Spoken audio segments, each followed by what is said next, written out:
राजेंद्र राठौड़ और डॉक्टर सतीश पूनिया इसीलिए नहीं लड़े लोकसभा चुनाव, क्योंकि दोनों का नाम आते ही डॉक्टर सतीश पूनिया की तरफ प्रधानमंत्री ने इशारा किया। उन्होंने कहा कि सतीश आप भी चुनाव लड़ोगे और राजेंद्र भी चुनाव लड़ेगा, तो फिर आखिर चुनाव लड़वाएगा कौन? उसी वक्त डॉक्टर सतीश पूनिया बोले, पीएम मोदी से मेरा उम्मीदवारी से नाम काटा जाए, मैं अलख जगाऊंगा और पार्टी के लिए राजस्थान भर में निकलूंगा। राजेंद्र राठौड़ ने एक सभा में कहानी बताई। राठौड़ ने कहानी बताते हुए कहा कि ये समर्पण की भावना है, इसलिए सतीश पूनिया को सतीश पूनिया लोग कहते हैं। काफी इंटरेस्टिंग ये बात, क्योंकि अटकलें तो लगाई जा रही थी दोनों के नामों की। और हमारे साथ ऐश्वर्य जुड़ चुके हैं। ऐश्वर्य का रुख करेंगे, लेकिन एक बार क्या कुछ उन्होंने कहा था इस सभा के दौरान, इस कहानी को लेकर, वो आपको सुनवाते हैं। हम दोनों के नाम आते ही सतीश जी की तरफ इशारा करते हुए प्रधानमंत्री जी ने कहा, सतीश आप भी चुनाव लड़ोगे, राजेंद्र भी चुनाव लड़ेगा, लड़वाएगा कौन? महत्वपूर्ण लड़ाएगा।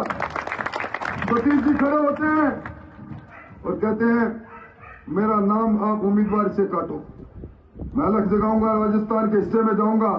ये होता है पार्टी के लिए समर्पण। इसीलिए लोग इस सतीश पूनिया को सतीश पूनिया कहते हैं।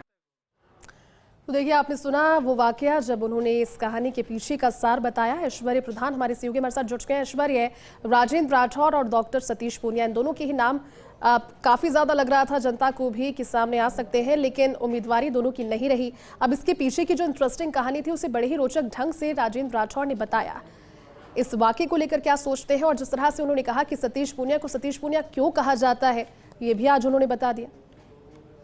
देखिए, सबसे बड़ी बात है कि हर किसी व्यक्ति के मन में ये प्रश्न था कि इन दोनों नेताओं का टिकट क्यों कटा। एक का राजसमंद से, दूसरे का अजमेर से, या जयपुर ग्रामीण को लेकर भी बात चल रही थी। लेकिन इस बात पर विराम खुद राजेंद्र राठौड़ ने आज लगा दिया, और संभवतः ये विराम जो लगा है ये एक बड़ा सियासी संदेश भी है, क्योंकि भारतीय जनता पार्टी के पास जाट नेता हैं, उनकी फहरिस्त में सतीश पूनिया का भी एक बड़ा नाम है, क्योंकि पार्टी में प्रदेश अध्यक्ष रहते हुए और प्रदेश अध्यक्ष के अलावा महामंत्री रहे हैं।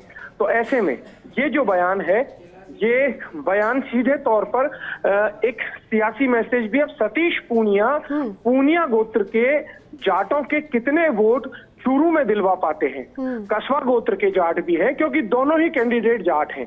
एक कस्बा है और एक झाझड़िया है। झाझड़िया भी गोत्र आगे तक आता है जाट समाज में, लेकिन पूनिया और कस्बा दोनों ही बड़े गोत्र माने जाते हैं मोटे तौर पर जो बातचीत होती है उसमें। तो ये बयान राजेंद्र राठौड़ का दो मायने में महत्वपूर्ण है। एक, सतीश पूनिया का उन्होंने कद बढ़ाया है, तो दूसरी तरफ उन्होंने कारण भी बता दिया कि हमारा टिकट इसलिए कटा, और सतीश पूनिया ने समर्पण भाव दिखाया। तो ये एक बड़ा सियासी संदेश राजेंद्र राठौड़ ने दिया है। अब सियासत के लिहाज से दोनों नेताओं के कद का आकलन भी चुनावी परिणाम के बाद होगा। ये तय मानकर चलिएगा कि जो चुनावी परिणाम आएंगे, और खास तौर पर शेखावाटी से संबंधित चुनावी परिणाम होंगे, उनमें इन दोनों नेताओं की महत्वपूर्ण भूमिका होगी। अभी हरियाणा के प्रभारी हैं, चुनाव प्रभारी सतीश पूनिया, और हरियाणा की स्थिति है वो सभी के सामने। और सतीश पूनिया चूंकि चूरू के हैं, और हरियाणा की अमूमन सतीश पूनिया अपनी सभाओं में हरियाणा का जिक्र अवश्य करते हैं, कोई ना कोई हरियाणवी कहावत और चुटकुले इस अंदाज में सुना भी देते हैं। तो अब इंतजार इसी बात का रहेगा कि किस तरीके से यहाँ का रिजल्ट रहता है, क्योंकि मेहनत दोनों ही नेता कर रहे हैं। सतीश पूनिया भी कर रहे हैं, राजेंद्र राठौड़ भी कर रहे हैं, और दोनों भारतीय जनता पार्टी के लिए एड़ी से चोटी का जोर भी लगा रहे हैं। ठीक है ऐश्वर्य, शुक्रिया आपका साथ जुड़ने के लिए और पूरी बातचीत के लिए।